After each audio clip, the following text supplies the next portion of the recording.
Welcome to the Chairman Television Station, Wazobia Max UHF 57 and Wazobia TV Channel 98 on top of Go TV cable. And this na the Ogbonge Politics Discussion Show as it is hot. Every weekday from Monday go reach Friday from 10 to 11 don't turn Christmas. Sake of say, all of the action story where they come on smoke inside Nigeria political boxing ring. We go carry them, drop them, open them, discuss the matter, can't give you license to chook mouth inside, to talk them the way anything be you for body, so that those when they lead this country go do the necessary thing to move this our country forward. My name na Ezo Gochokwote, and as usual I know they alone inside studio. I dey with my brother wey sabi well as they concern no politics matter as it is hot. Good morning, our beautiful viewers, and welcome to the Tiaraba edition of our Ogbonge program. I will always refer to our Ogbonge program because now program we don't design for our people then, which is our viewers where they watch us right now. As it is hard, that political program where they at least give now up-to-date information about political activities where they happen for Obodo Nigeria.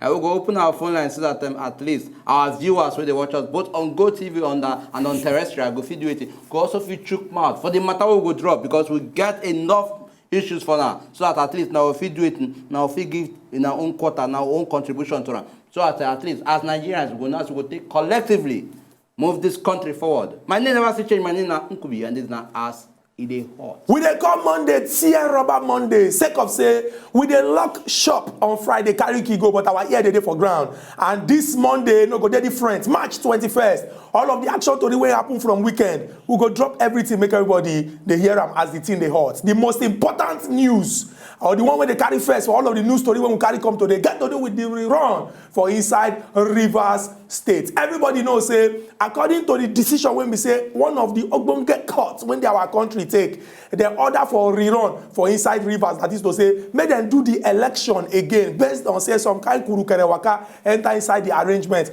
And March 19th, 2016, a day when we say plenty action happen inside Rivers State. I go break am now, make everybody understand. All of us understand, say Rivers, for all the states when they inside this Nigeria, even before election, it be like say action film they happen for inside there. Plenty people don't turn Arnold Schwarzenegger or Rambo for inside the equation based on the kilikili and the bonbon when they happen inside Rivers State. But people, they're very, very optimistic and hopeful, say, with the way when we say we don't plan for the March 19th rerun, say the kind of when they happen for Rivers State, it no go happen again. But alas, or people go talk, say, alas, the reverse now be the case because another action happened for inside Rivers State. In fact, based on the way when we say the election day now, the joint body will conduct the election, the Independent National Electoral Commission, they don't come out, contact, say, out of all the local governments when they inside Rivers, from the recommended class when they were, they cancel the election for 8 of the states because a lot of, say, they snatch ballot box, so they intimidate people, they kidnap people, they harass officials of INEC. In fact, they don't say for those 8 local governments, say nothing like election happen for that place at all. And the way when it's in there now, the situation will be like, say, it's not even there clear at all because plenty Nigerians, they're very, very confused. But from the results when we say INEC don't release now, from the state constituencies and the federal constituencies when they don't release, PDP they lead as the election day now based on the results when don't come out now. As it there for the state constituencies now 8-1, and if you there for the federal constituencies now 1-0. But all of the other local governments when we say INEC don't cancel the election results, they talk say they go check them to see how they will get back to plenty Nigerians. But people don't come and ask questions, say if we get 6,000 strong Nigerian police officers when they for this state to conduct elections, why it be say some kind big people during election that they drive around for inside convoy with the hear say this person and that person, their security people engage in shootout. What thing they happen for this country? We go discuss this matter. You go chook mouth inside. Our Port Harcourt people, are you ready? From Port Harcourt, we enter straight to anyway. This same person, a person where they represent Bayelsa State. That is, it is represented Bayelsa East Senatorial District. Who again will they talk about? We talk about Oga Ben Bruce. Oga Ben Bruce come out recently. Can't talk say, he confess chuckle, laugh say. The reason why saying don't discover say the reason why our politicians they do that is they get themselves involved in do or die election. Now because of say waiting. Because of say the salaries where they collect, say it too much, say it plenty. But say if we, that is, if they make attempt to say they want slash salary of politicians, of our leaders, then you go see say people no go even they kill themselves on top of and do it, on top of political matter. In talking, it's called say stand up rich when Nigeria go do it, when Nigeria go stand up. they demand that is a reduction in government, and that is our politician salary. So at least we go feed their focus, say yes, so these people, anybody they call rulers with sincerity. Why he talks this thing? He talks this because of one statement credited to one ex-governor of Oyo State, that is Oga Alao Akala. Oga Alao Akala, according to what we hear, talk, say, look, say, in they happy. Say, in they very, very happy, say, in lose for the last general election where they hold last year. To say, waiting, to say, since in don't discover, say, the allocation where states don't they collect now, say, it don't reduce. Say, that one, they even they make a happy pass. Say, at least, say, in lose, and because of certain. Make we go to ask ourselves, what do you go make an ex-governor think like this? What do you go make an ex-governor come they talk like this, saying they happy, saying lose election, or to say in don't they discover, say the money where states they collect, say don't they do it don't they reduce. Make us they wait. Our eyes see they open. We go find out the truth on top of this matter. From that particular discussion, we go enter one when we say plenty Nigerians. People go talk say Nigerians don't they watch this particular case keenly to see what thing will come out of this particular incident. And this one get to do with what thing happen for inside the Senate. Everybody knows say for some time now, the former Oga of the EFCC, that is the joint body when we say that they fight corruption for inside this country, the former one, Ibrahim Lamode, say they don't accuse them, say about, I go clear my throat because this money plenty. About 1 trillion naira of Nigeria money, when we say some people carry put inside their private purse and bank account, when we recover from them, say Oga Ibrahim Lamode, you know if he give account of this money them, sake of say, it be like say the money them just wake up, wear mini skirts, not be long skirt, mini skirts, come rub lipstick, come do palm hair, come begin the catwalk, come up for inside the account of our country. They talk say all this money when we say they collect now, they don't see where the money they at all. Some people even talk say under Oga Ibrahim Lamode, say even me self, I get money past EFCC. Say all the money when we saying they recover, waiting carry the money do. They can catapult the matter go the level of Senate people say, make them call them to order. Senate can start investigation based on the petition when we say one Dr. George Ubo write against them. But the question now say, our senators, they don't come and talk say, based on say some kind things they important. Now it make Oga Ibrahim Lamode still be free man because they're not going to leave budget when we say they won't pass, because they talk say they won't arrest person. Say if they look that budget matter where, then they'll come talk say, okay, this guy, may they arrest him. But the issue when come on ground now say, share now say because of saying be big man before, or you get people when they protect them, now make them no fit ask some questions. If na poor man sharp, they will don't pack and carry and go court. We still they investigate this matter. We still they look the way when the matter take day. We go still know as this thing they go as it hurts.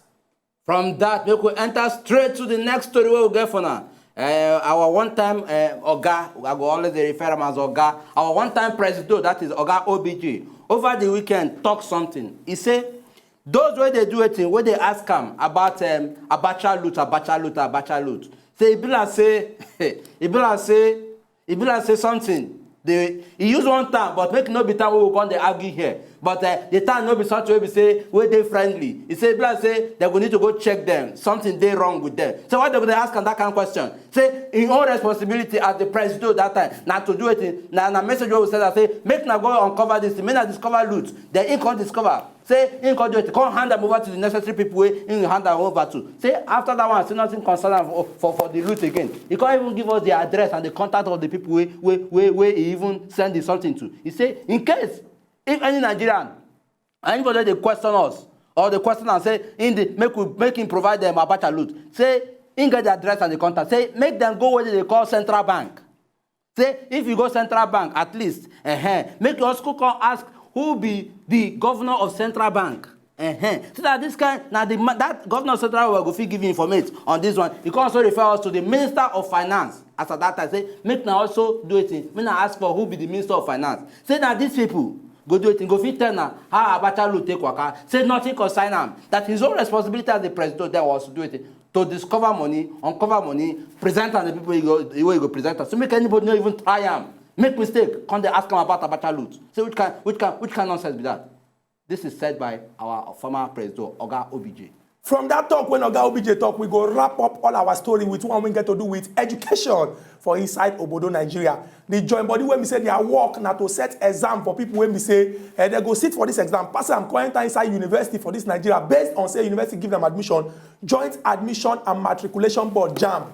Then talk say he get some kind monkey hand when don't enter inside the pot of soup of JAMB based on the last UTME, that is the Universal Matriculation Examination, when we say then do inside Obodo, Nigeria. Even our House of Representative people then can't rise up, can't look say no. It be like say this is a case of sleeping Muranya based on say as then they look the thing, it be like say the thing they change. They even talk say somebody when we say he check his result today, he scored 399. Say him mama they don't go market, go buy yam and goat when they carry go use do Thanksgiving for church on Sunday. The boy can say, let me check it again to be sure. He can't check am. The result don't come reduce from 399 to 199. The boy say he shock. Say he be like say some case of abracadabra don't they enter inside the system. Not be only this particular boy, this case affect. Plenty young people don't come out and talk say then they're very, very sure. Say if they mark the result, when them come out for them again, say they no go score waiting and score because some of them talk say there no book past the level of the result when we say they give them. Now our National Assembly don't call them say make them behave themselves, make them check, and even JAMB don't even come look themselves. Come talk say now from under the vegetable, now in the insect when they chop and in they come decide say they go carry out investigation, and based on this some kind of people when we say their hand enter inside the arrangement and they don't tell them say for now some day on suspension, other people they don't tell them say make them they go and they get plenty case to answer. Plenty people go they ask questions say if we dey complain say education for our Nigeria, say the thing dey for final bar, and that final bar the thing they do based on say if it off anytime. The joint body when we say they organize exams for people to pass, can't do post UME, can't enter inside university. If they don't begin to get kurukere movement inside their situation, that means say we need to do plenty things about our education. This now all the stories when we carry come from this weekend. 5 of them as the thing they come up plenty smoke. Our Ogbonge visitor talk saying don't they around. We go get the opportunity to discuss all these stories with them. And you self when they house, you will get the chance to call in to chook mouth for inside this matter and talk am the way anything be you for body as it dey hot. What we go do now quick to rush enter inside one small market. If we go this market come back, we'll continue to discuss this matter. The thing they come up plenty smoke. Don't go anywhere. Wazobia Max, Wazobia TV. As it dey complete am. Hot.